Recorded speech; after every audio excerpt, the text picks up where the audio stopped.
آپ غم حسین کو ختم کر کے بتائیں. جناب 900 سال تک ممبر آپ کے قبضے میں رہے ہیں, تینوں براعظم آپ کے قبضے میں رہے ہیں, لیکن آپ آل امیہ اور آل عباس کی بدماشیوں کو چھپا نہیں سکے. آج ہر طرف حسین حسین ہی ہے الحمدللہ, اور دن بہ دن بڑھ رہی ہے. ہماری ویڈیو سے پہلے کیا حال تھا, اب تو سب لوگ کانفیڈنس لوز کر چکے ہیں. اب تو وہ کہہ رہے ہیں خدا کے لیے یزید سے ہم نے لعنتیں کروا لیں, یزید کے ابا جی کو چھوڑ دیں.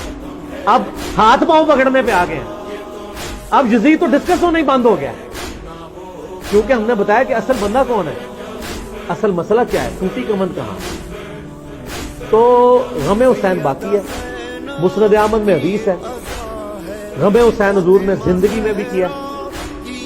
علی بن ابی طالب کہتے ہیں میں حضور کے پاس حاضر ہوا, آپ نے حسین ابن علی کو گود میں اٹھایا, زاروں قطار رو رہے ہیں. میں نے کہا یا رسول اللہ میرے ماں باپ آپ کو قربان, یہ آپ کی حالت کس نے کی.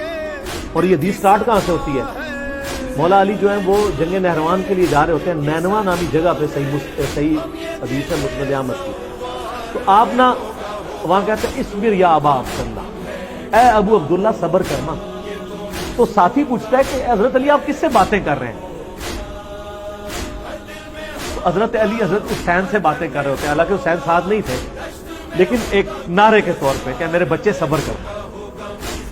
تو انہوں نے کہا کہ مجھے یہاں پہ حضور کی ایک حدیث یاد آئی ہے, کیونکہ اسی جگہ کے بارے میں نبی علیہ السلام نے مجھے بتایا تھا. ایک دن میں آپ کے گھر داخل ہوا, حسین ابن علی کو گود میں اٹھایا, میں چھوٹا سا بچہ ہے 3-4 سال کا, آپ رو رہے ہیں. میں نے پوچھا یا رسول اللہ آپ کو کس نے غمگین کیا, تو فرمایا ابھی جبرائیل علیہ السلام میرے پاس آئے تھے, انہوں نے مجھے بتایا کہ آپ کی امت حسین کو قتل کر دے گی فرات کے کنارے, اور میری خواہش پہ جبرائیل نے یوں ہاتھ مار کے مجھے کربلا کی سرخ مٹی بھی دکھائی, جس کی وجہ سے میں غمزدہ ہو گیا اور میرے آنسو نکلے.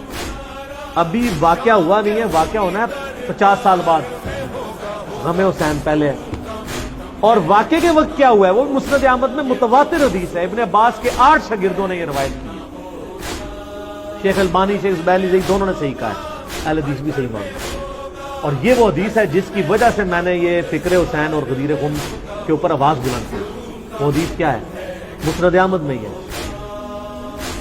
عبداللہ ابن عباس کہتے ہیں کہ ایک دوپہر میں نے خواب دیکھا کہ نبی علیہ السلام پرندہ حالت بال بکھرے ہوئے اور کپڑے بھی آپ کے گرد آلود ہیں, جیسے مشقت کے آثار ہیں. آپ کے ہاتھ میں خون کی ایک شیشی ہے.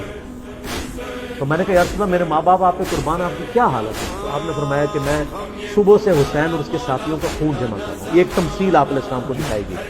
یہ نہیں تھا کہ آپ وہاں فزیکلی موجود تھے, ایک تمثیلاً دکھائی. تو کہتے ہیں میں گھبرا کے اٹھا. ابن عباس کہتے ہیں میں نے